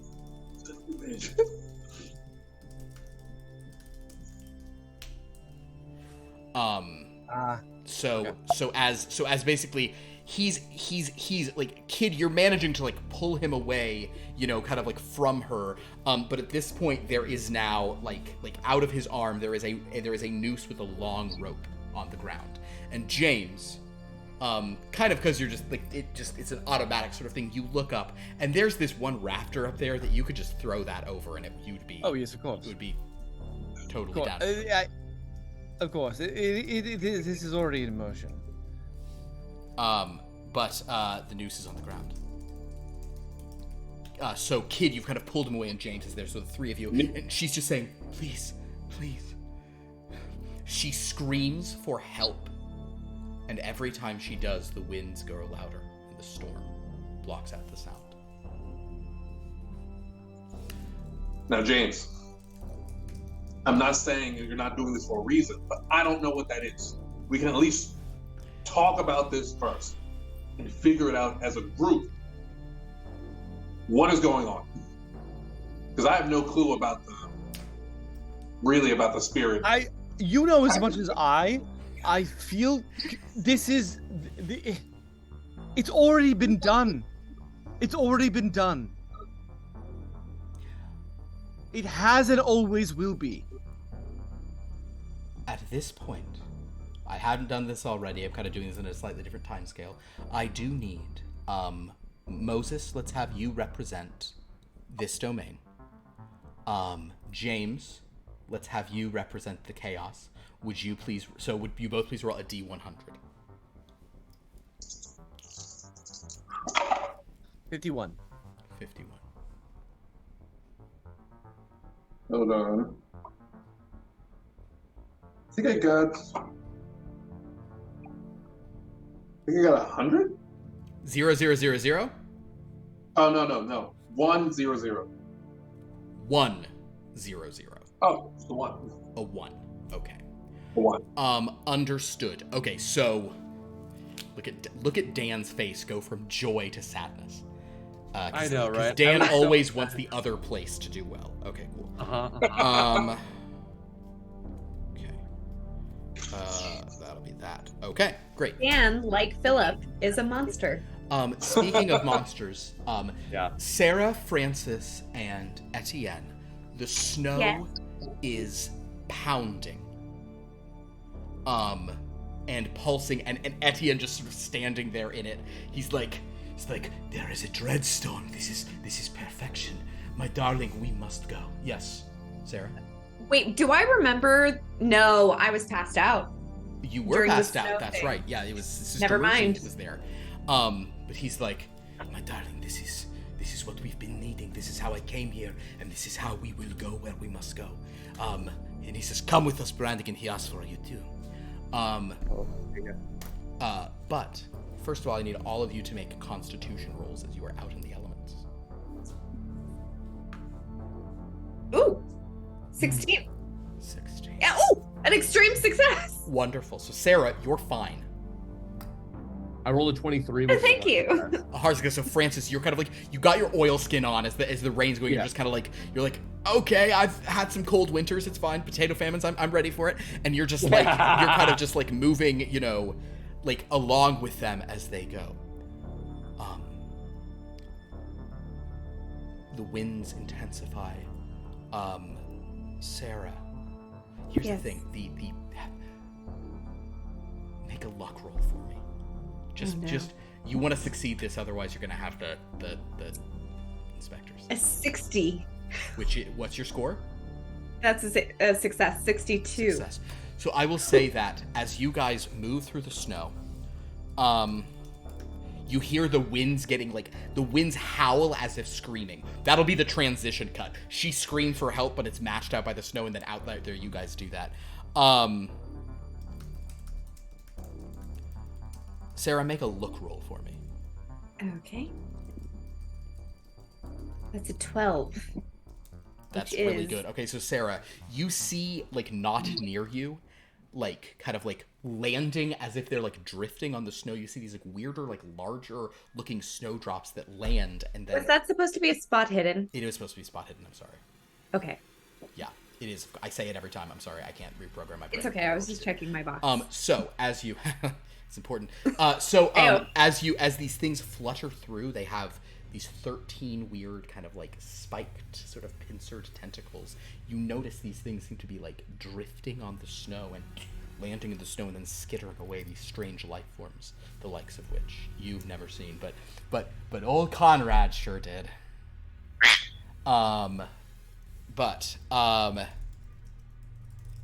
And Etienne will sort of say, pay them no mind. This is not the plane we're looking for. We must use this to get elsewhere. It is not too much of as long as we wish to go. It is elsewhere. Come. So I just to be clear, I'm going to grab onto Etienne's arm and Francis, are you like close by? Yeah. I'm gonna grab your hand. Not in a threatening way.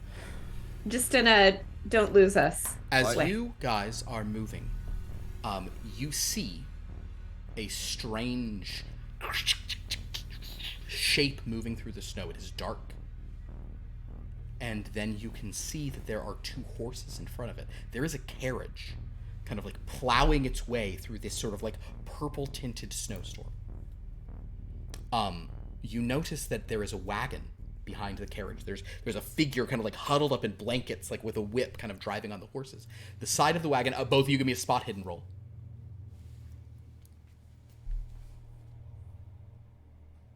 2. 2. All right. Yeah. 35, which is a success. Both of you, but Sarah with like perfect vision. You see every crack of paint and like the bit of the stuff. Sarah, I guess also with a 2, you can see there is a woman huddled in that. Kind of just kind of like a woman. She's just like whipping this on. The side of the carriage says like peddler, and it just says like various oddities for sale, kind of just like a general, kind of thing that says you can buy stuff from me. That kind of wagon. Okay. And she sort of like pulls up near you all, and over the snow, muffled as she's screaming through a thing, she says, "You the ones going to the Leckergarten?" Etienne says, What? "What is that?" "Yes, I believe." And she says, "You the ones gone trying to get to the Leckergarten?" Etienne says, "Wait, madam, are you a And she says, she kind of pulls down her thing. "I was sent to bring you. Come on, there's a storm on. We don't have much time. Get on." Etienne, what? "You are taking us What do to we do? Herr Gerst." Yeah, that one. He's one. Get on, quick. Etienne says, I will default to Etienne. "We must do as she says." And you guys climb aboard the carriage. Yeah. Well, I guess I know Thank where we're you. going next time.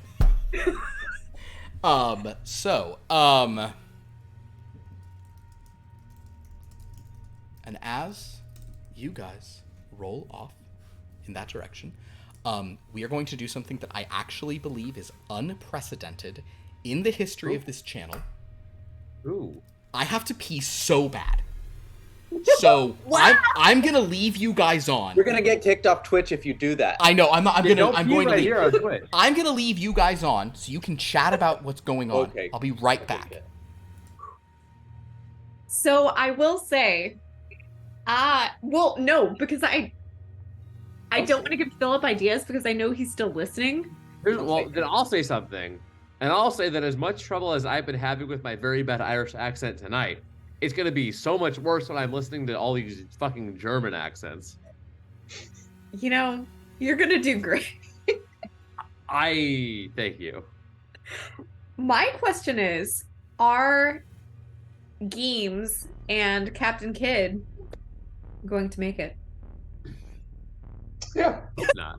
No way, no chance. Are you Absolutely kidding? not. There's the people that make it, which is you, As they would say, That's as true. and then there's they the would say people, in the Leica Garden. Here's the thing. and then there's the NPCs. The thing is, when I roll very bad things happen. To other people. Bad things happen to my character, but that doesn't always mean they die. I've had 3 characters turn into vampires. Is it cool? Absolutely. I'm not gonna lie. Your character definitely has like main character syndrome where it's like she can just do anything. Like, oh, she see Yeah. the Oh yeah. cracks She in got paint. plot It's like, armor geez. out the wazoo. She's got the main villain. As they say in the Leica Garden, sometimes there are sacrifices that must be made, yeah? Yeah. So. So Na klar. You just do like the brew. all I know, I heard some of that, and all I'll say is Irish plus German equals Fassbender. So try that, I guess. Yeah, okay. so- I'm here for it. In any case, as we cut away from a How did it peddler's go? carriage, it was clear. And it was a very Good. strong stream, as I suspected, given how hydrated I am. I heard it from here with my. I would imagine. I muted We both wanna of my thank you. mics, but I was like, they're still going to hear this. I I heard actually it from my saw it apartment. with my vampire eyes. It was very clear. Oh yeah, it was You're very accurate. clear. It was because of all the water I've drunk is holy water, so that was. Wow. It That did. worked No out wonder well. my eyes were like stinging Yeah. a little bit. Well, I feel so much better, you guys. So in any case, as that carriage goes, I'll let other people do this. Lauren, would you please roll on behalf of Mirkshire? Dan, would you Yes. please roll on behalf of Longevismons? Nothing would delight me more. 41. Okay. Oh, sweet. A hard success for Stop. Mirkshire. No. 29, baby, let's go. 29? Yeah. Okay. That is a tie. Fuck. The home team gets like a higher starting score is what's going on. Yeah. Okay, cool. So, meanwhile, back in the year 1, Kid, James, and Victor, her screams cannot be heard. There is a noose on the ground. James sees a perfect hanging point, and right now the three of you are gathered. But then a fourth voice sort of cuts into this. A voice saying, "Oh, Victor, you're back now." Benedict, Oh, yes.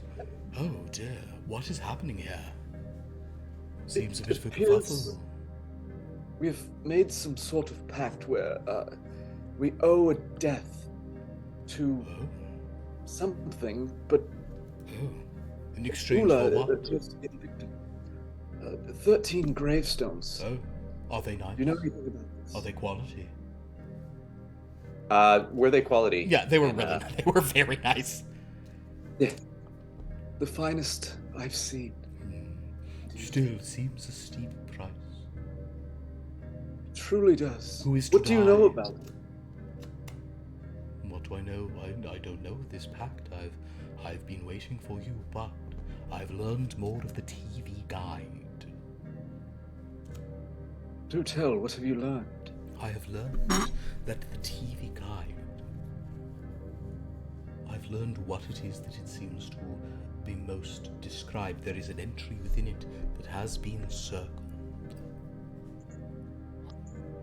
It is called Marion Carrion's Den of Death.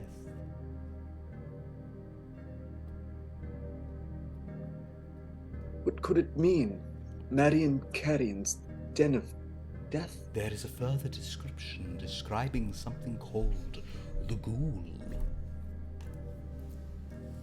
We must find more mysteries. Perhaps this bargain you've created, as unseemly as it may be, is a way for us to learn more about these strange secrets of this castle. Meanwhile, James and Captain Kidd see Victor kind of like muttering to nothing. And the girl is just, who's he talking to? What's happening? Artifice, can you hear me? Darling, can you hear me? He does this. Captain, Victor, I think this is the only way we get back. Victor, are you with us? You hear them speaking now, yes. Yes. Pardon, I was speaking to Benedict, my brother. What did he say? It appears he has more information on the TV guide. Anything about this girl? Nothing in particular, but it could be connected somehow. This is so peculiar. I do understand what James means by it. It already has been done. This is the past. But it is terrible to watch. What do you mean it is the past? What are you saying? What are you talking about? Help! Help! The winds howl, covering her screams once They're again. saying I have to let James kill this girl. Because of what? You don't. Fate? You're a guard. You're sworn to the king.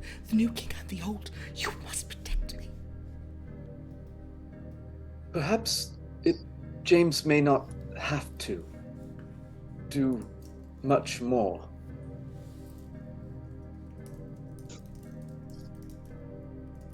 Perhaps shall happen on its own somehow.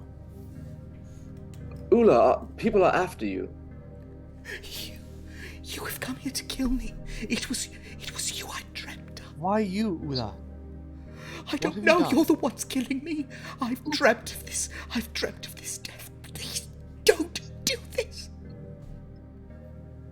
Dreamt of What us. did you see in your dream? The news. And death. And then a girl in ecstasy screaming at me.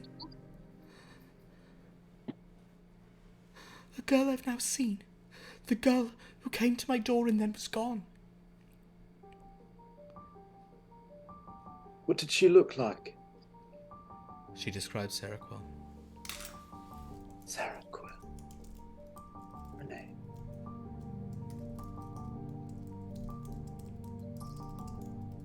How So this old? girl is somehow connected to our time as well. Well, now I'm really. Don't. Now I have conflict. You're saying that this is something that Renee whipped up? Is that what you're saying, Victor? You know, Victor, you haven't really given me a lot of context. I thought I would just do something bold for once.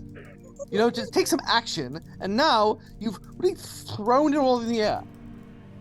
It was not my intention, James. I do know you have been very bold and brave this evening to do such an act, and I understand that it appears that you could be the victim if this were not to occur.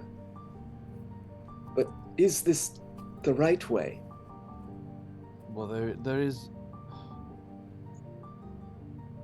I don't know. But you're saying that this girl is connected to Sarah? To our time, somehow, perhaps. She just described it. I need a drink. I'm going to kneel down. This is.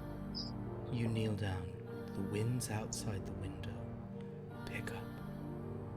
The sound of the snow. The howling wind. The fear in her eyes. James, your hand is throbbing in pain. Do any of you have a listen score of like 70 or higher? No. Not a No. particularly high hearing group, of course.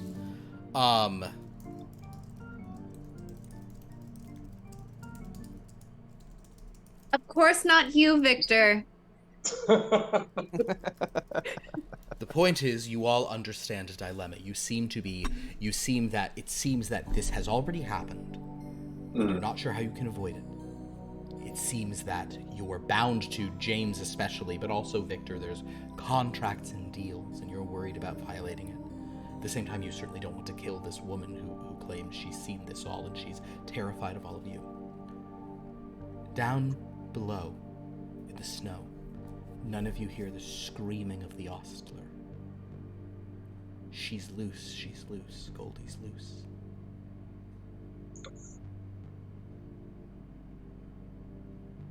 None of you hear the laughter of the keeper, saying, finally, finally I will see. And none of you hear until it's too late.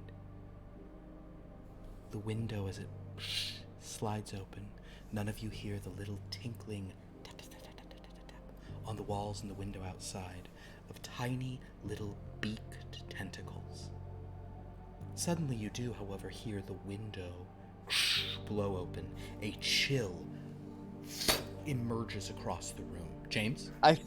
As I've been kneeling down, I've been picking up the rope, the noose that's been there, yes. and I throw it over the rafter. You throw it over the rafter. Understood. Yes.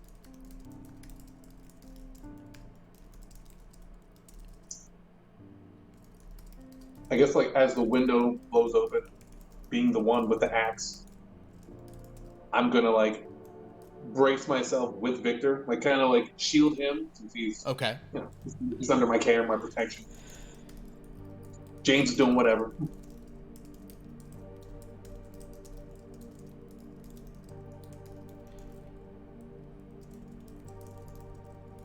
Victor's just watching. You throw the rope over the rafter. The camera stays on Kid and Victor as James sort of steps away from them. As they watch, you hear the sounds of a struggle. James, I assume this is what you're doing. What none of them hear along the ground.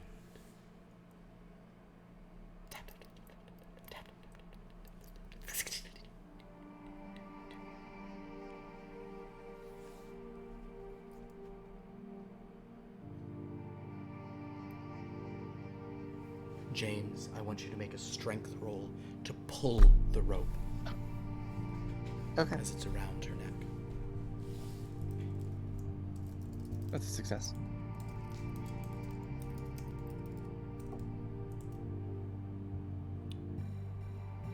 As she watches these people standing idly by, letting him hang her, all for some deal for 13 graves. 13 graves are going to be a huge deal. Something will happen with those gravestones, mark my words.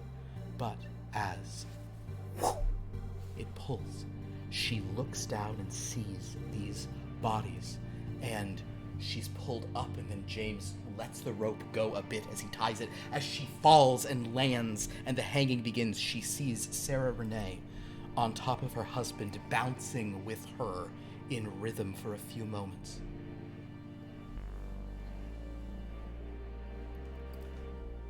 James. And I'm. Yeah?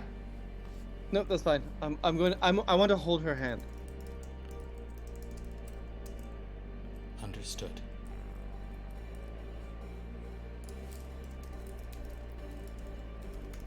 It's so strange. Perhaps it's just death, but you don't see... It seems like she's looking past you, looking through time. She seems to not be here. It's just the icy, glazed-over eyes as she kind of... The life sputters out of her. Her neck snapped. You hold her hand. You see her. Victor and Captain Kidd. All three of you also see her face. And then, all three of you see, emerging like some unnatural, eldritch things from another place and time, leaping. They look almost like snowflakes. These collections of these tentacles with beaks on the end, these strange squid-like things the color of snow, overtaking your vision. We're not going to roll for the creatures from Longevous Mons this time. Each of you feel as they pierce your eyes, your ears, into your nose, down your throat, these 13 tendrils of these creatures from Longevous Mons.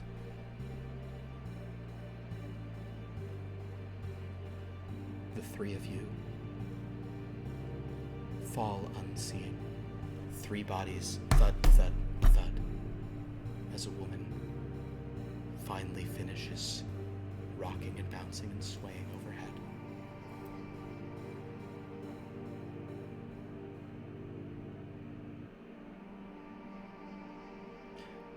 After a few moments, Captain Kidd, James Joffrey, and Victor Moncrief's bodies stand up. The last vestiges of those tentacles kind of pulling themselves back through the eye, up through the nose, having now entered the brains. The three gentlemen look up, look around at one another, stare at the body hanging there, almost as if wondering, what the hell were these life forms up to? They then give each other these odd,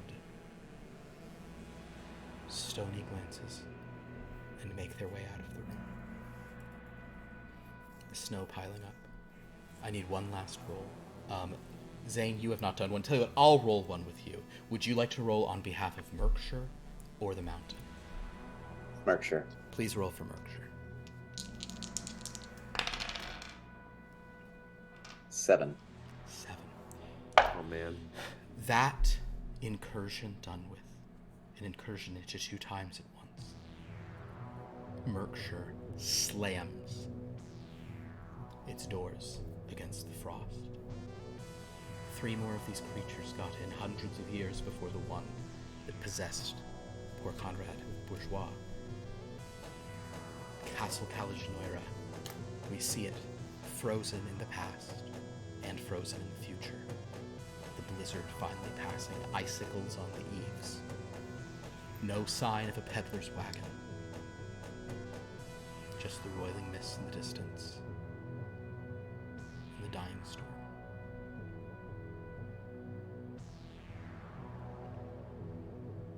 And that concludes chapter 75, which got dark. Wow. Bravo. Wow. Oh. Wow. Holy shit. That was so intense. That was so intense. I What a- typically don't do things where there's no rolls, but in this case, I think you guys all just got parasited. It's fine. Yeah. Glad to know I killed that girl. Was totally worth it. Yeah. Absolutely. Absolutely worth it. Completely worth it. Aw. Absolutely. It worth was very- everyone. James would have appreciated the poetry and all that, though. Mhm. I mean, that's why. Wait, Oh. is oh Sarah wait. now? What? Oh wait. I shouldn't do this Uh-oh. because I'm gonna add a button. As Victor James. Oh yeah, like a post-credit button. Oh.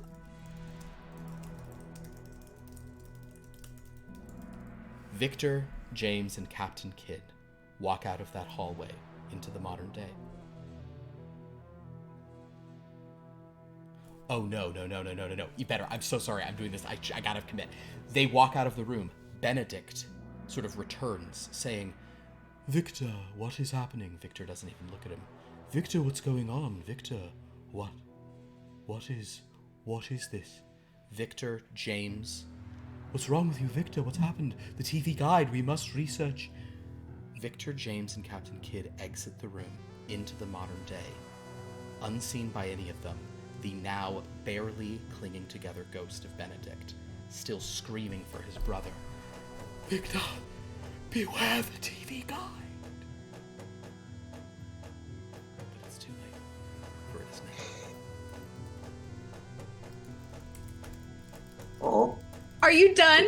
Now I'm done. Okay. How That's the dare end. you? End Oh, credit. How Credit dare tag. you? So Yeah, sad. dark credit tag.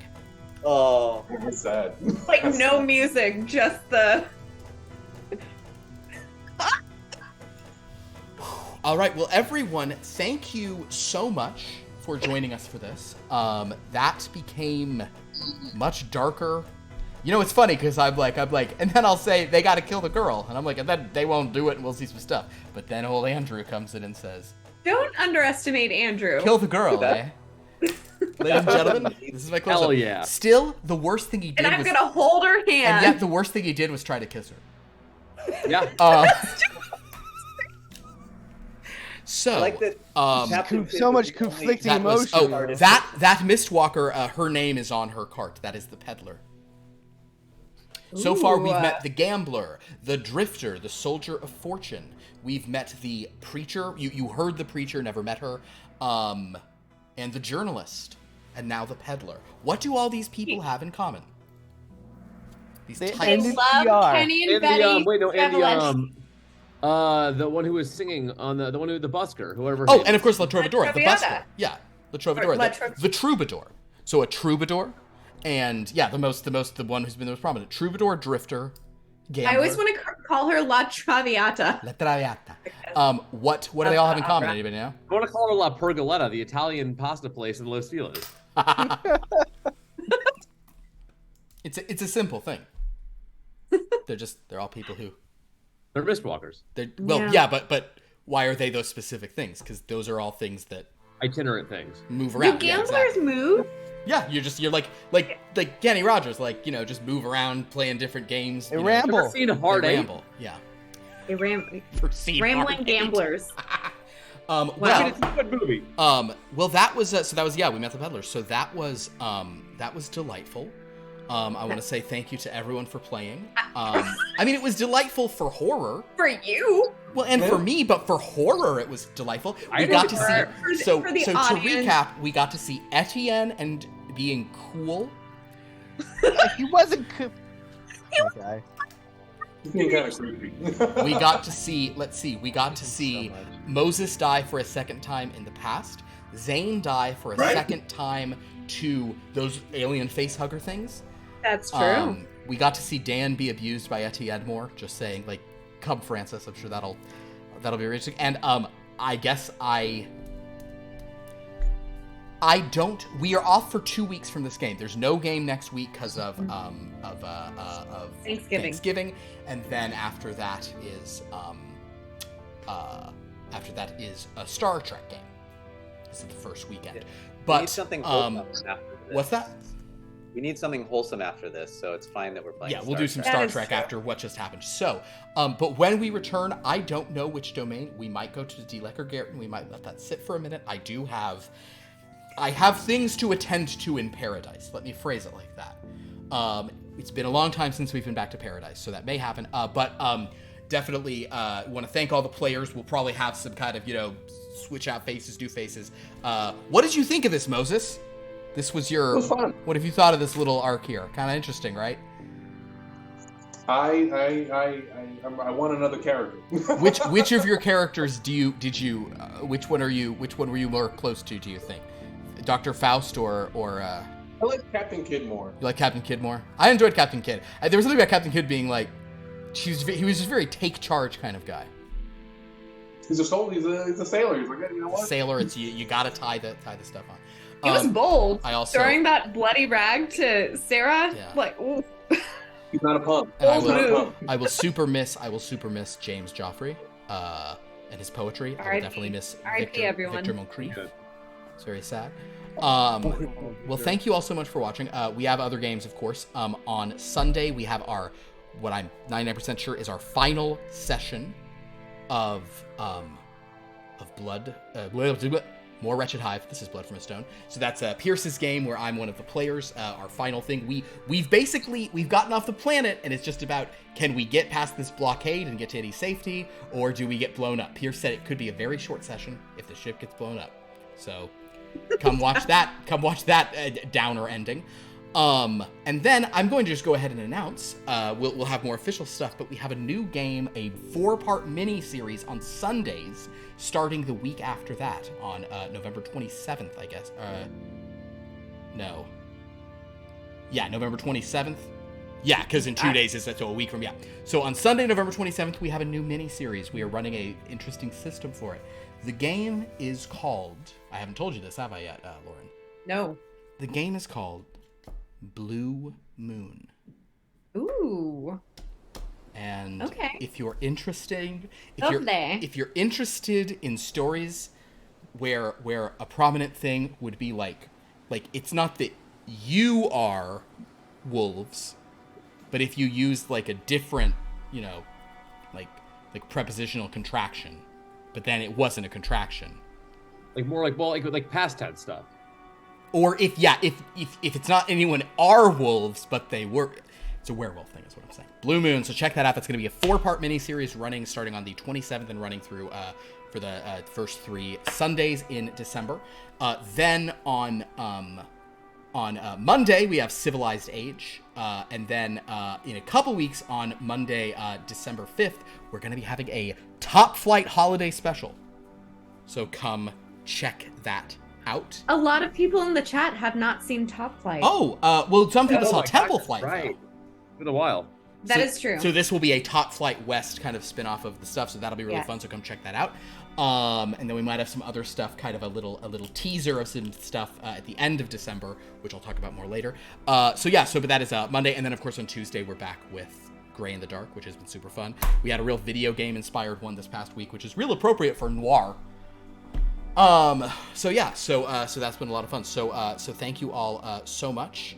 Yeah, Book and Dagger remembers Top Flight, and my favorite thing is how much KJ doesn't like Rocky Jumper. She thinks it is. Wait, she doesn't? She does. I mean, I think she's kind of playing it up, but she doesn't get the joke and she doesn't like it, and I love that. I like Rocky Because Jumper. in and out of Jumper is character, the best character on this channel. Yeah. Rocky Jumper is the best character. in and out of character, Rocky Rocky Jumper Jumper shows up and she's like, "What's going on? It's a rock. It doesn't talk." Rocky Jumper is a true American, a true patriot in the good American way. hero. Rocky Yeah. Jumper really is. I mean, American look, hero. look at him there. He's. All right, so Also, everyone, thank you so Rocky much. Jumper 2024.